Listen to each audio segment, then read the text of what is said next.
বিসমিল্লাহির রহমানির রহিম। আল্লাহ পাক রব্বুল আলামিনের দয়ায় সারা বাংলাদেশের সমস্ত পর্যায়ের নেতাকর্মী এবং আমার শুভাকাঙ্ক্ষীদের ভালোবাসার দোয়াতে সুস্থ হয়ে বাসায় ফিরেছি আলহামদুলিল্লাহ। রিমান্ডে নিয়ে কারেন্টের শর্ট এবং পায়ে গুলি করার কারণে মাঝে মাঝে এরকম অবস্থা হবে। প্রথমেই বলেছিল পায়ে যখন গুলি লেগেছিল, ডাক্তার বলেছিল যে হয় আপনার পা কেটে ফেলতে হবে, না হলে মাঝে মাঝে আপনার প্রচণ্ড পরিমাণে জ্বর হবে, মাথা ঘুরে পড়ে যাবেন এবং হার্ট অ্যাটাক হইতে পারে, বিভিন্ন সমস্যা হইতে পারে।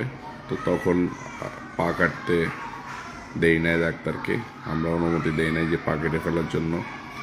মাথায় যখন কারেন্টের শর্ট দিয়েছিল, ডাক্তারের কাছে ট্রিটমেন্টে যাওয়ার সময়ও ডাক্তার একই রকম বলেছিল যে মাথায় প্রচণ্ড পরিমাণে কারেন্টের শর্ট দেওয়ার কারণে আপনি যে কোনো সময় অ্যাবনর্মালও হয়ে যেতে পারেন।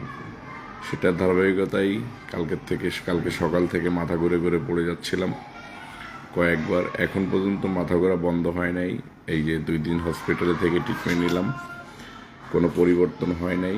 হসপিটালে প্রচণ্ড পরিমাণে লোক ভিড় করার কারণে হসপিটাল থেকে বাসায় চলে আসছি।